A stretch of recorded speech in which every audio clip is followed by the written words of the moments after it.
Welcome to the League of Legends Champion Spotlight, featuring Graves, the Outlaw. Graves is a ranged physical DPS champion with a penchant for running into melee to deal extra damage. Graves' passive is True Grit.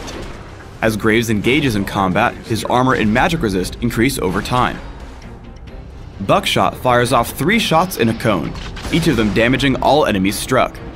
These shots can hit single enemies multiple times. I max Buckshot right away. Smokescreen damages all enemies in a target area, and then shrouds that area in smoke for a few seconds. Enemies inside the smoke are slowed, and cannot see out of it unless attacked. I take 1 point in Smokescreen early, and leave it there until later. Easy, partner. Quick Draw causes Graves to dash in any direction, gaining bonus attack speed for a few seconds.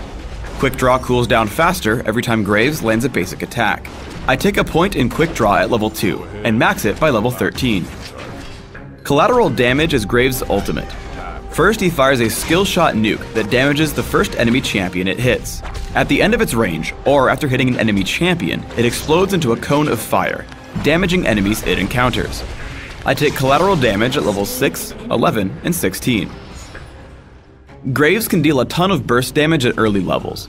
Here I quick draw up to Sona, block out Kog'Maw with Smokescreen, and blast her with Buckshot. I retreat before Kog'Maw can counterattack, so I come out ahead. Graves' abilities also let him escape from sticky situations. I get ganked from behind by that trickster Twisted Fate. I quick draw up to him, tag him with Buckshot, and flash out.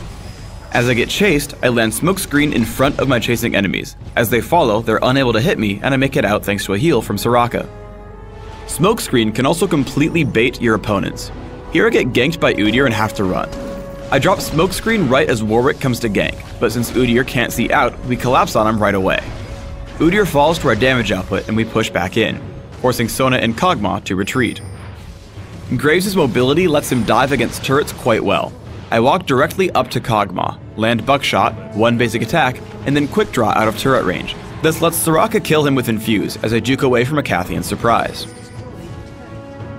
We get into a teamfight in Bottom River. I exhaust Scion to keep him away from Soraka. I push into melee range with Quick Draw and unload Buckshot to take him down pretty quickly. Once he falls, I switch over to a close target and start hitting Udyr. Unfortunately, I don't have a lot of mana, but when able, I cast Quick Draw for the increased attack speed, and take him down before pretty much melting through Kog'Maw and Twisted Fate. Throughout the fight, my health bar had been moving up and down, so thanks to the lifesteal from Bloodthirster, I was able to survive the whole fight. By getting a fairly early Frozen Mallet, I'm able to tank a bit of damage and then regain it with Bloodthirster.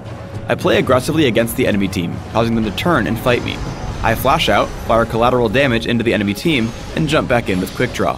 We kill Sona and completely push them off of the inhibitor, taking it down. Graves' area of effect abilities and high mobility also make him a great defender in Dominion. As my opponents try to capture the quarry, I lead in with collateral damage and Buckshot to clear them off the point, and charge in with Flash. As I push back Lee Sin, I lead Xerath with Smokescreen, and grab 2 kills before jumping on Garen with Quick Draw into Buckshot. Unfortunately, he makes it out, but it leaves me to capture the Boneyard. You'll also want to utilize your mobility in Dominion's team fights. While I start out fighting Xerath, I want to stay near minions so I can keep both Sanguine Blade and True Grit fully stacked. When Shaco appears, I turn and help destroy him before fighting Xerath again. Nocturne makes the mistake of wandering in for an easy kill. But again, instead of chasing Xerath, I continue pushing the minion wave to keep my stats maxed and capture the drill. Once I start channeling on the capture point and Xerath comes to disrupt my capture, I jump in with Quick Draw, slow him with Smokescreen, and follow him for a kill with basic attacks. Buckshot gives Graves a lot of power in melee heavy games as well.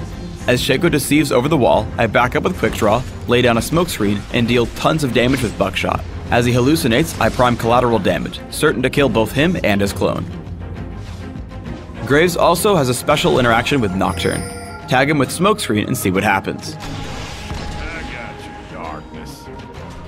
For runes, I take armor penetration marks, flat armor seals, flat magic resist glyphs, and flat damage quintessences. This setup grants me early dominance and enough durability to withstand melee encounters. My masteries are 2109, taking standard physical damage masteries in offense and 1 point in neutral buff duration in utility. I take Exhaust and Flash, mastering the former in the offense tree. In Classic, I open with a Doran's Blade or 2 and add Berserker's Greaves. My first two items are almost always Bloodthirster and Phantom Dancer. I want two other major items in Frozen Mallet and Infinity Edge, while adding Last Whisper once armor becomes a major issue. In Dominion, I use a very similar build, opening with a Prospector's Blade instead of Doran's Blades, and taking a Sanguine Blade instead of Bloodthirster. I also tend to grab Last Whisper a little earlier. Thanks for tuning in to the Graves Champion Spotlight. Please subscribe to the Riot Games YouTube channel above, and don't forget to thumbs us up just below the video.